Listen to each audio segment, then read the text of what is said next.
Joo, mun nimi on Lauri Halkusaari ja kerron teille, miten mä oon tullut uskoa, että mä oon syntyä uskovaiseen kotiin. Ja nämä raamatun asiat ja kertomukset on tullut hyvin tutuiksi jo pienestä lähtien. Ja mä oon aina uskonut Jumalaan ja on kuullut sen, että uskon Jeesukseen, niin ne pelastut ja taivaaseen. Ja mä elin tätä uskoa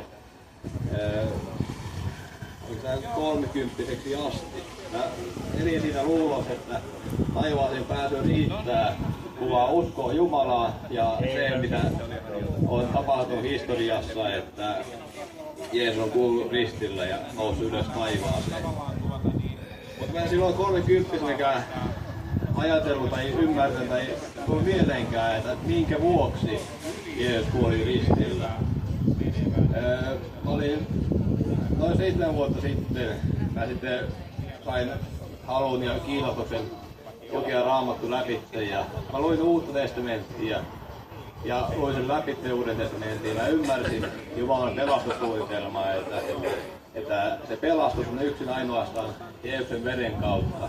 Ja sen takia Jeesus kuoli ristillä, että meidän syntit sovitettaisiin siellä, koska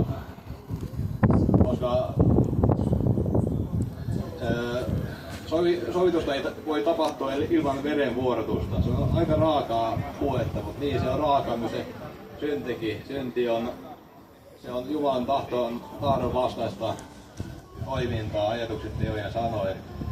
Ja mä sitten ymmärsin, että minkä vuoksi Jeesus on kuollut. Ja se pelastus tulee yksin armosta, siis uskon kautta.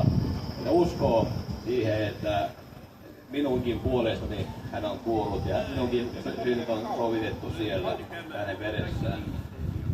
Ja ensimmäistä kertaa elämässäni mä epäilin, että tämä Raamattu, joka sanotaan pyhäksi raamatuksi, että onko tämä totta? Onko Jumala olemassa vai onko tämä pelkästään joidenkin paimentulaisten iltanuotiotarinoita, niin kuin sanotaan.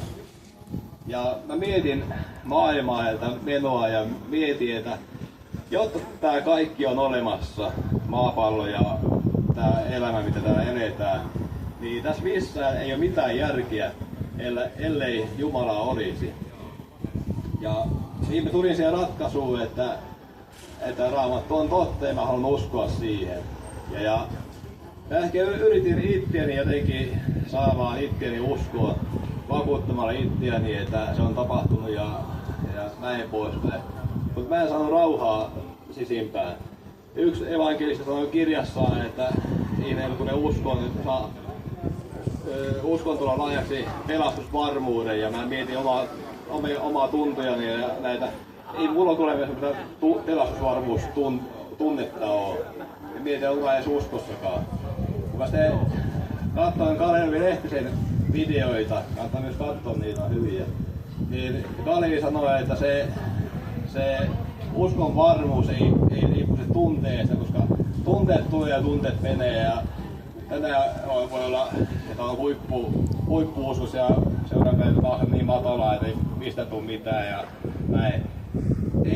Ei usko, ei se pelastusvarmuus eikä usko, eikä pelastus ole sitä tunteesta kiinni, vaan se luottamus siihen, että mitä sana sanoo.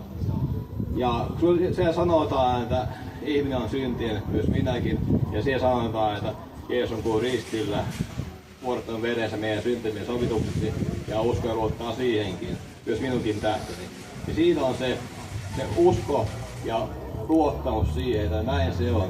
Ja mä rukoilin Jumalalta, että mä haluan uskoa siihen kaikkeen, mitä sä oot, ja vahvistaa se mulle, mitä niin se totuus, mikä sinussa on. Ja mä haluan vastaanottaa sen kaiken, mitä sä voit mulle antaa. Ja se vahvisti mua. Mä nuorena poikana yläasteikäisenä häpesin sitä uskoa, mikä mulla oli, niin Jeesukseen ja Jumalaa. Mä pelkäsin sen värin näkymistä, että se tulee ilmi.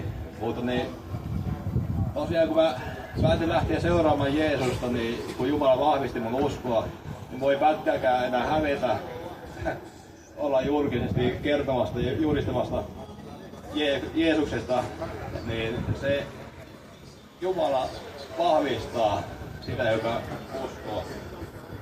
Ja täällä apostolien teoissa lukee näin. Ei kukaan muu voi pelastaa kuin hän. Mitään muuta nimiä, joka meille pelastasi, ei ole ihmisille annettu koko taivaankannen alla. Ja Johannes evankeliumissa lukee näin, että mutta kaikille, jotka ottivat hänet vastaan, hän antoi oikeuden, jossakin lukee tämän voiman, tulla Jumalan lapsiksi kaikille, jotka uskovat häneen. Kiitos.